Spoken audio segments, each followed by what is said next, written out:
What's up everybody? Welcome back. Taylor here, and today we're going to be doing an office/studio tour. The point of this video is to do a 2023 update well, brand new, because I've never done this before, tour of my office/studio setup. I'm going to use this as like a little timestamp in history of what my setup was now, and hopefully here in the future I can do updated segments when I upgrade equipment or change out monitors or completely rehaul my studio. We're gonna go through, not really my day-to-day, but the stuff that's in my man cave, as most people like to call it.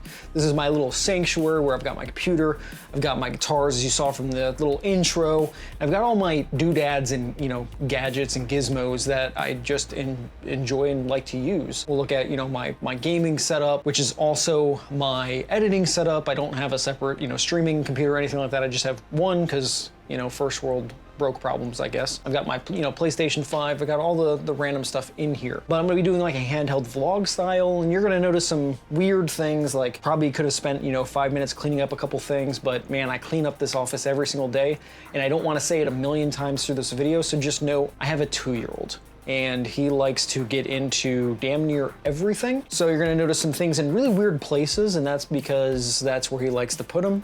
And it's funny because if I move them the next day, he looks around for him, he's like, that's not where I left it, and he gets upset. So I try and accommodate him, because if you have or had a 2-year-old, you know the dilemma. And he likes to be in here with me, so I don't really want to lock him out. So I want to prefix some of this with that this is my current setup. I didn't really get a chance to design it, plan it, and then build it. It's kind of just something that's accumulated over time, and I would love the opportunity at some point to actually, plan out a studio, build it, my specifications, all the stuff that I like it, instead of kind of just being like a jumbled man cave. But hopefully some of you can relate out there with me in this whole system and trying to appease, your wife or old lady that you live with or whoever your partner is, and we can go from there. But regardless, let's get going. We go through the door, and I've got one of my first little RGB strips. There's a Govee strip, and I'll try and go over all the strips and different lighting, because there's 3 different light strips or 3 different lighting systems that I use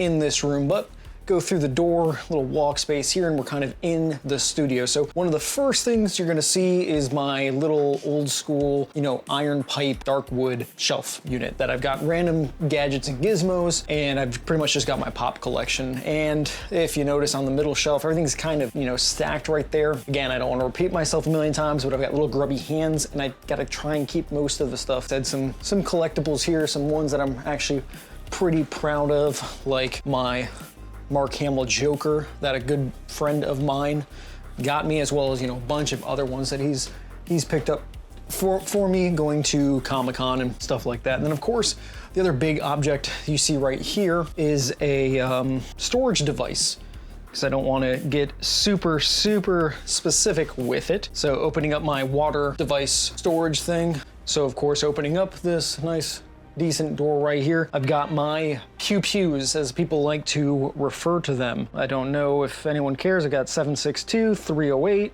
300 blackout. If that means anything to you, then you're in the know, I suppose. So in front of my safe, you probably also noticed like the little baby Grogu seat.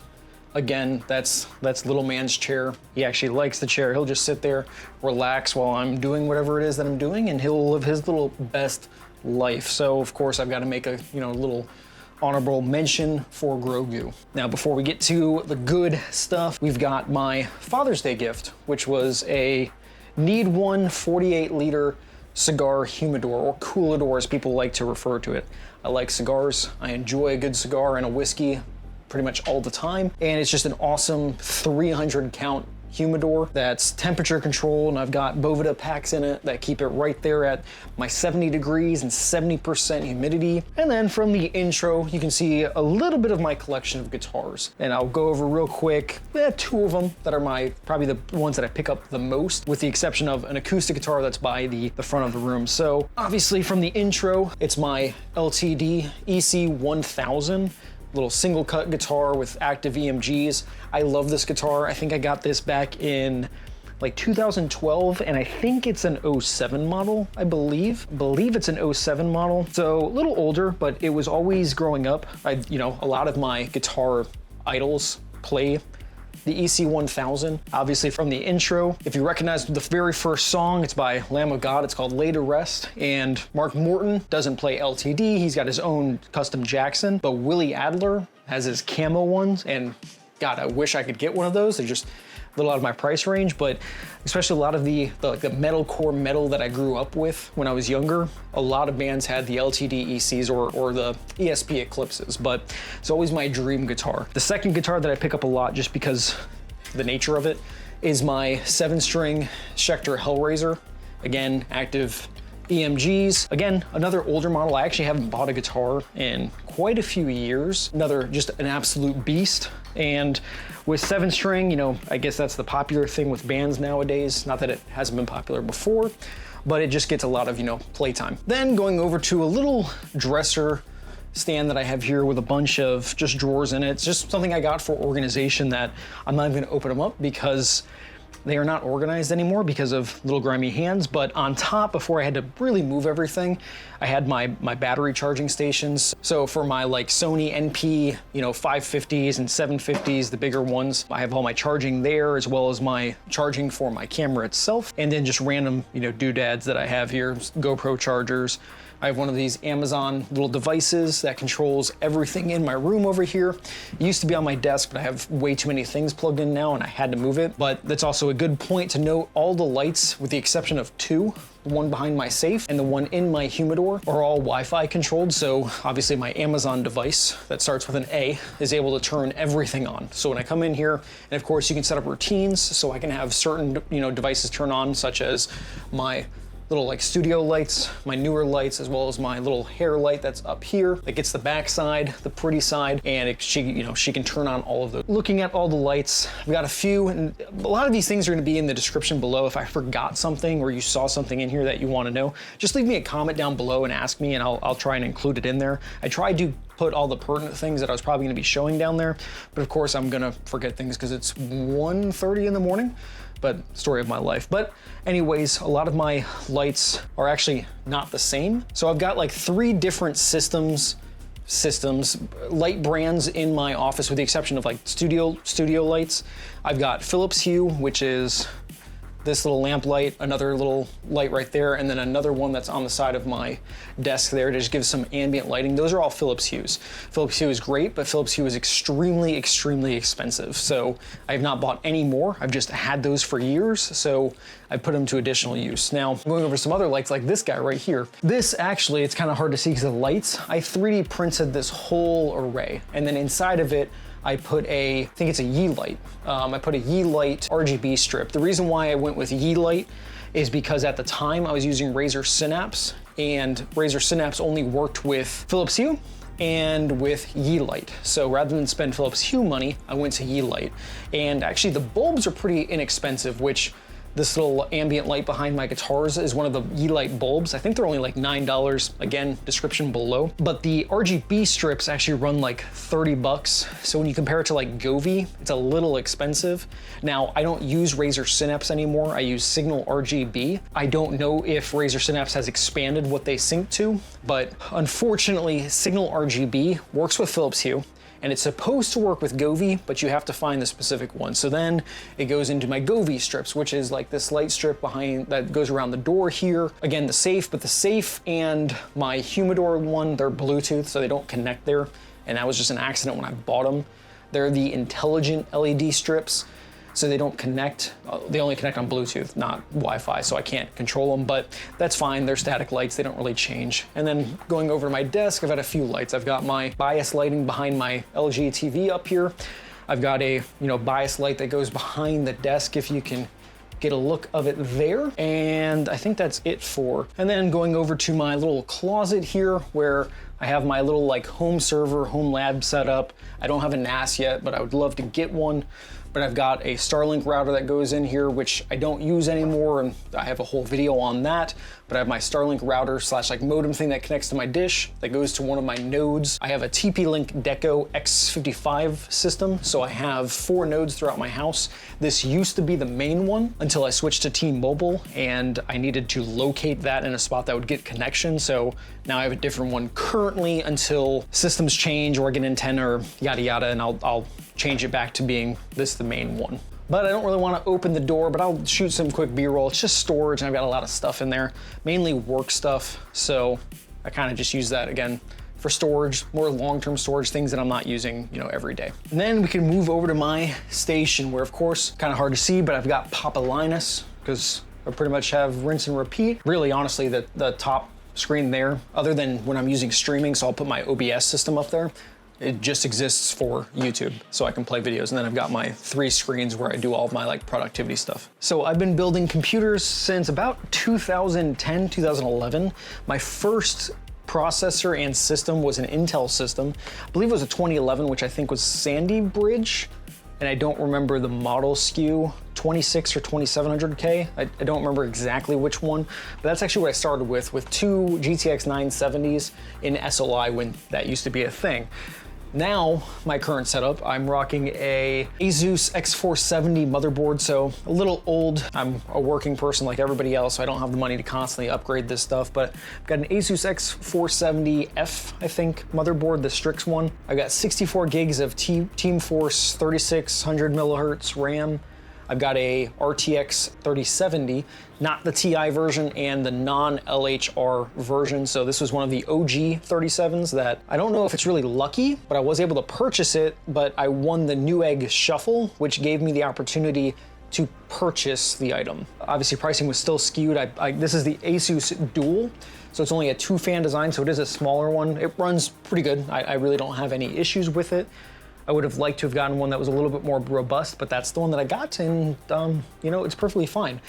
Side note, I would like to upgrade to an AMD system. I did think about it the other day though. I won't be able to use NVIDIA Broadcast, which I do like for camera effects because I just use a webcam for it. So I'm debating. I did want to upgrade to a 7900 XT, or I mean, both of them really, if I can come up with the money. I would love a 7900 XTX, but you know, I'm just limited. But that's my system. Of course, it's in not a Lian Li 011 dynamic case. It's actually what used to be metallic gear, and now I think it's like magnesium gear or something like that. I put a link again in the description below, but it's essentially a 011 dynamic clone, with the exception that this one has like an RGB strip here. And I don't think originally they had that. I think now the 011 dynamics do. At the time when I got this, which has been 2 or 3 years now, the only RGB version that they had for Lian Li was the Razer edition, and I just didn't really want a Razer edition, but fantastic. Oh, I forgot the processor in here is the AMD Ryzen 9 5950X. So pretty ballin' CPU. I can't complain about that. I love that CPU. I actually just got it. I've only had it for maybe a week now, and that's being cooled by the original EK 360 millimeter all-in-one cooler, the first version that they came out with. So if we just move down my desk, the next thing I have is my Alias Multimix 4, which I did a video way back in the day about. It's my XLR mixer. It's got 2 XLR inputs and then 4 1/4-inch jack inputs with like built-in reverb and stuff like that, but I don't use any of the built-in FX, but it's been a great mixer. Like I said, I've had it for years, and it does the job. I have never purchased any of the like Go XLRs or anything like that actually operate as a XLR input or an input for the system. I've just had that and it works, so I've never changed it out because I'm just not made of money. But connected to that is my Rode Pod mic, which I actually really love this microphone. It's $100 if you get the XLR version. There is a USB version now. I think it's $200. I know a lot of people run the Shure SMB7 or whatever the model is. I just don't have $400 to purchase one, but I use this. I've used it for a podcast as well, and it just works great. It sounds great. It's just got a good dynamic range, and I actually really, really like it. And then the mic stand that it's connected to is nothing special. It's like a $20 Amazon, special, pretty much. Then we can go over to my peripherals real quick. So of course, I've got the LTT Northern Lights desk mat. I don't remember which version this is. I want to say it's the 1200 millimeter by maybe 400 millimeter, and this was back before I had this big desk. So I want to get a bigger one, but shipping from Canada to the US is just very expensive. The mouse pads, or desk mats as they like to call them, are fantastic quality, and they're only 30 bucks, and it doesn't matter what size you get. The problem is the shipping is just expensive, so it ends up making it like a $45, $50 order just for one, but they are fantastic, which is why it's a little dirty. I've had it for years. Then I've got a Razer Death Adder V2 Pro Wireless. I've had it for like a year or two now.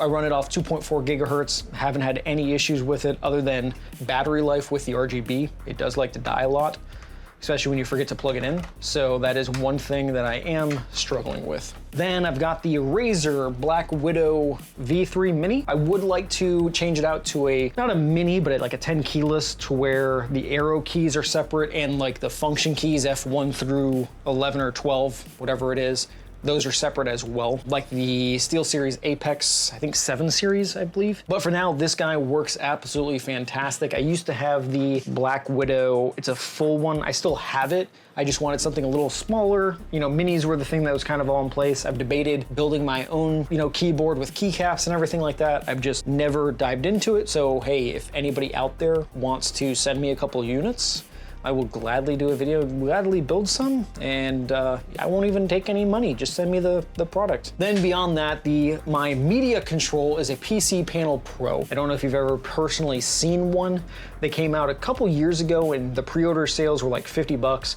I honestly really haven't seen any reviews of one. I did a review of it probably 3 years ago or 2 years ago at this point. I actually really like it. It doesn't have any XLR inputs or anything like that, but it works pretty good. I'm sure Go XLR or something like that works just as well, if not better, but for a broke man, it works fantastic, and I'm able to, you know, tie in all of my media outputs for streaming and stuff like that, as well as all my virtual cables that I utilize to connect like Spotify and stuff like that into this, and I'm able to, you know, switch inputs on the fly, and it just works fantastic. Then of course I have my Stream Deck, which is actually just a Amazon Fire tablet. I think it's one of the latest models. They had like a trade-in special where I traded mine in. I think I bought this for like 20 bucks. It runs okay. Amazon Fire tablets I wouldn't really recommend for like a tablet. They're slow.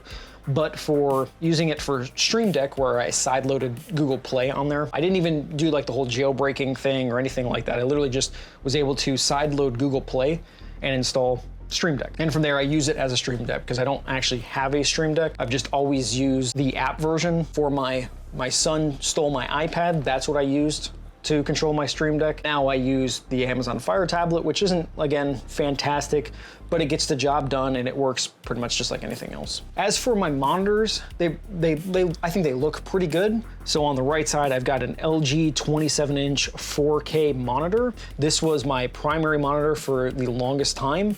The only issue with it is it's only 60 hertz, and playing games at 4K on a 3070 doesn't work too great. Then I recently, probably a year and a half ago before I moved into our new house, I got this. This is a Gigabyte Predator. It's a 1440p monitor, goes up to 165 hertz. I couldn't find this exact one, but I did put a similar model down in the description below, and it's the 170 hertz version, but I absolutely love this, especially now that PS5 supports 1440p. I've got this that runs my PC, and then if I switch the input, it goes to my PS5.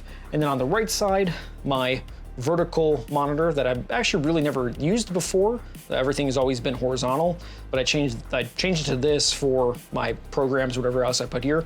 This is an old school Asus 28-inch, where these two are 27 inches, this is a 28-inch, so none of my monitors match. It's just what I've upgraded over time and purchased over time. I've never had the money to do them all at once. And then of course up top, I've just got an LG, I think it's a 42-inch TV, I believe. And again, all plugged into my computer, my little graphics card right there.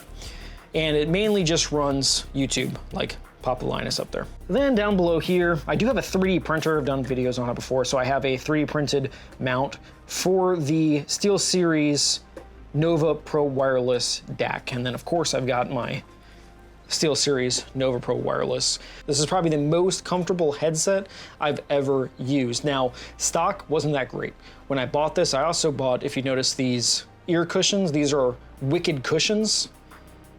And I got these, and God, do they make this so comfortable. But I just love the SteelSeries setup. Yes, it's very expensive, but it works so seamlessly between my PC and my PS5, and plus running my line in from here into my PC to capture it. It just works fantastic, especially with, you know, if you've ever tried PS5 and streaming audio plus using a headset, it becomes a nightmare. But this DAC just works so perfect. I can just switch from the inputs on the fly, and as long as my PS5 is hooked up, it just works. Then moving over here, I've got my PS5 with a good old Debrin skin, plus the original dark plates, which they changed up since then. But these are the OG dark plates. I've got an Xbox controller I use with my computer, and you can see one half of my Logitech HOTUS setup. Love this thing, it's fantastic. I got the joystick over on the other side. Then you get a little bit of my rat's nest, but for the most part, my rat's nest is pretty good.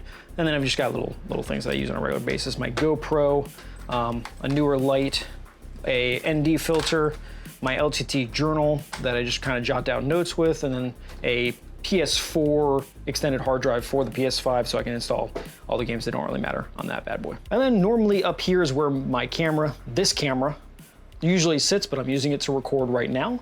Then I've got a Logitech C920, the OG one. I actually have two of these guys. I haven't set up the other one yet. Don't know where to put it yet. Maybe up there, maybe over there. Haven't decided yet. But that's the Logitech C920. And then of course my newer studio lights. These things run off Bluetooth. They're pretty good. They're not fantastic. I've never used an Aperture or anything like that, but these work. They were like 25 bucks when I bought them. We got two of them. They run off Bluetooth. I control them with my phone, which is usually sitting right there on the charger. And they work pretty good. Now, before I forget, my desk itself is a Lowe's butcher block countertop, the whole IKEA, you know, desk hack. Except, yeah, this is I'm sure IKEA has one too, but this is a solid butcher block countertop, so it's never gonna bend. And then I did the whole little cheesing stand with, they're like adjustable like kitchen legs for something. I don't even remember what they are, but you mount them upside down, gives you a little bit of rise. And then of course I've got the Alex drawers on both sides. And then the speaker system, I have the original Logitech surround sound system, which I think is like the X506. I knew the new one's like the Z906. I don't remember what the original ones are. You can't even find them anymore, but it's a 5.1 system. I know a lot of people don't even do that with PCs anymore. But I've got my center channel left, right, and then located over here, I've got a rear, and then located by my charging system, I've got another rear and they're stuck on here. And it works pretty good. Honestly, a lot of times I use my headset, but if the wife's in here, which is this chair, that's her chair, and little man's chair, when they switch back and forth, when they're like sitting there, I'll put a movie or something on my main screen, and they'll just enjoy it. Now, before I completely go, I wanna show you my rat's nest, because I feel like everybody has it, they just hide it really well. So if you go over here, I do have a lot of plugs, and it's actually wired in as well as I can. I know it's pretty dark in there, but they're actually tied together and they run back there. But where it gets messy is when you look under here. So with the exception of these ones that actually go to the speaker, and I could have hid them better, but again, little grubby hands, they pull them out. I have everything running along this little channel right here, and I'm sure if it was sealed completely in, it would look 10 times better. But I am a normal man, so I haven't put a whole lot of time into it. Plus, all the USB devices I plugged in, I've got two strips on the side that are, one's like a 16, one's an 8, and I've got a lot of devices, and I gotta go through it. But luckily, actually fun, you know, oddly enough, today when I was making this video, Linus Tech Tips came out with how many USB devices you can actually plug in, and I realized I don't have that many. The chair that I'm sitting in is not a Secret Labs or anything like that. It's a broke man Secret Labs. This is the GT Racing Ace. This is one of the OG seats. So they came out with it a few years ago. I actually did a video on it, and I think it's really comfortable. Again, I haven't experienced anything else, so this is kind of all that I know, with the exception of like really cheap Amazon chairs. But this thing's actually pretty comfortable. It doesn't have that whole like red and leather racing design that I used to have. It's just like a gray fabric. I think it looks a little, I don't know if professional is the right word, but it just looks less flashy. But it is extremely comfortable, with the exception of the cushion gets worn in. And I've been trying to find some ways to, remedy that, but it's still very comfortable. It's still, even being worn in a little bit and me kind of, sitting on it a lot, it's still very, very comfortable. And then I've got a little footrest and a, floor mat, because of the vinyl flooring in my house is absolute crap and it's ripping up all the time. And I've been trying to, not have to replace it, but that's a constant struggle that I just have to live with. I appreciate you guys coming along for this, hopefully quick little video where I'm just kind of going over the setup that I use. So I didn't really go into software that I use, but for editing, I use Adobe Premiere and like Lightroom for photography and everything like that. So that's kind of like the suites that I use. If you were curious, if there's anything else you guys are curious about, let me know in the comments below. I try to answer everyone's comments. So I'm willing and more than happy to share anything that I use with. Nothing's a secret. I want everyone to kind of succeed together. Also, if you guys are interested, because I'm kind of interested in it, if you want, I'll leave my, I guess, Twitter username down below and shoot me like pictures or videos of your setups. I don't think I'm in the place to, critique anybody, but I would love to, share, showcase, and just go over other people's, setups, because I think they're cool. I like to see what other people have done, both, good, bad, and different. Whatever you think of your setup, I would love to see it. We can all just, share ideas. So if you want, like I said, I'll leave my username down below. Shoot me, a message, or tag me in it. I don't really know how X really works. Share that with me, and I'll actually try and make some videos of it. I think that'd be pretty cool to showcase that kind of stuff. But if you guys like this type of content, and I plan on going over some reviews of some items that I have that I utilize, like for instance using an Amazon Fire tablet as a stream deck, because you might have something lying around you can already use to create that or provide new life to an item that you otherwise wouldn't use. I think that kind of stuff is pretty cool. So let me know if you're interested down below. And also, please, guys, if you are so willing to, subscribe to my channel. I'm trying to put out, 2 videos every single week. We'll see how long I keep up with that. I might have to switch to 1 because I do work full time, but I'm gonna try my best to release 2 videos every single week, mainly tech related. That's what my interest is in, so that's what I wanna kind of share with y'all, whether it be keyboards, mice, peripherals, whatever I can get my grimy little hands on, I would like to do and share for y'all in case you're interested as well. Also, hit the like button because it just helps the algorithm, share this information to other people in case, again, they're also equally interested in what kind of setups people have and how people are, doing certain things and using their, creative minds to create more content. But as always, I appreciate it. I'll see you guys next time.